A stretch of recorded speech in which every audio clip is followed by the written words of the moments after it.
Auf Wiedersehen. A bientôt.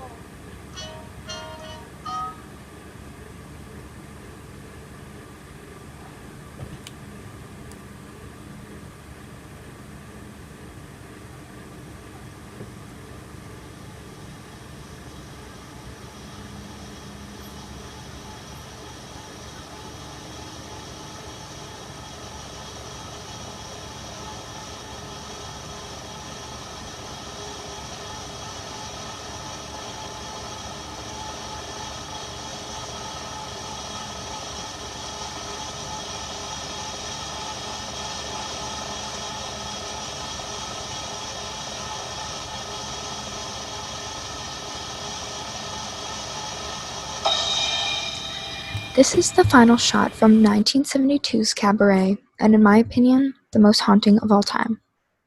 Cabaret is a revered musical drama set in 1931 Germany, which was very critically acclaimed, with both Liza Minnelli and Joel Grey earning Oscars for their roles and Bob Fosse beating out Francis Ford Coppola for Best Director.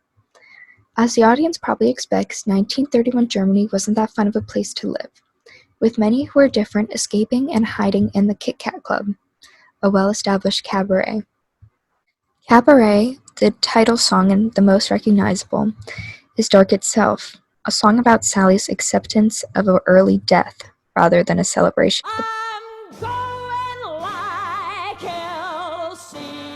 The plot revolves around Sally Bowles, a cabaret performer trying to establish herself as an actress, along with her encounter with Brian Roberts, an English tutor.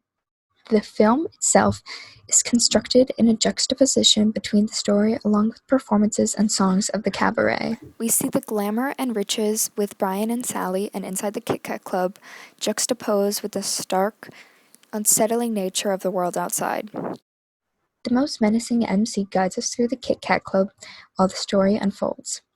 Instead of facing and addressing their country's woes, he encourages the audience to Leave your troubles outside.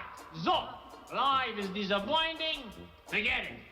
Along with Brian and Sally, we meet what I believe are the most important characters. Natalia, the wealthy Jewish heir, and her admirer Fritz. In a way, Fosse is tricking us into believing that Sally's and Brian's woes are the ones the audience should focus on. In reality, Natalia and Fritz's character development seems to represent the ones of Jewish people and other oppressed peoples of the times, trying to have a love story and a proper plot, but realizing there is an underlying threat that is about to consume them and destroy what they have built. Sally and Brian seem to represent the rest of Germany and those unaffected by injustice. They worry about infidelity or when to eat caviar, and not being a victim of a hate crime. The Kit Kat Club seems to be in between these two ideals. It constantly satirizes and shuns the Nazi Party, but they eventually start to glamorize and celebrate the violence in a way, starting to normalize the party to a point where the audience isn't sure if they are watching satire or flat-out propaganda. While most of the songs connect in a light-hearted way, as the situation keeps escalating outside the club, the juxtaposition gets even more eerie, especially with the song If You Could See Her.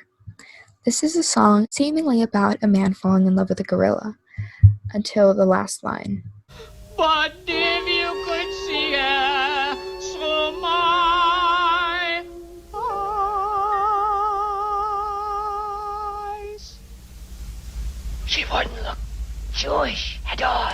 With the implication that the audience is slowly being filled with Nazis, we aren't sure if the laughs are because they are making fun of the Nazis or if they are really laughing at the fact that Jewish women are considered gorillas. With most of the well-off people believing that the Nazis are just a gang of stupid hooligans, but they do serve a purpose. Let them get rid of the communists. Later we'll be able to control them. None of the characters try to directly come after the group, thinking that they will eventually go away. Sally, a 1930s manic pixie dream girl, conforms to anyone around her in her benefit. And when faced with the sudden wave of indoctrinated Nazis, Brian and Maximilian drive away. Being in the middle of the movie, the audience is starting to notice the actual size of the party and how much these Nazis start to behave and look like everyone else. Along with all of this, one of the purposes of the Kit Kat Club is to keep people distracted and blinded from the real issues. This is most likely why we see the MC smiling when the two decide to drive away. Once Brian finally realizes the size and the infection of the Nazi party and actually tries to fight back, it is far too late. The ending shot is such a hard hitter because the people we sympathize with and identify with in the film, the audience, turns out to be the ones we thought we were against.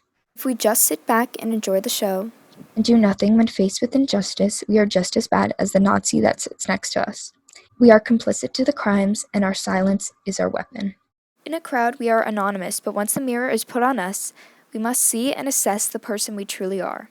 If not, we won't be able to speak up for what we believe is right, or even be able to assess or define what our version of right is. The stage version of Cabaret has much more of a direct way of putting it.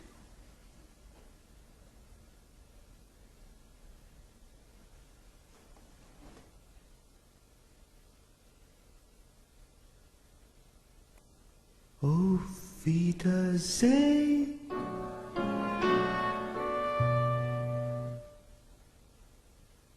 A bientôt.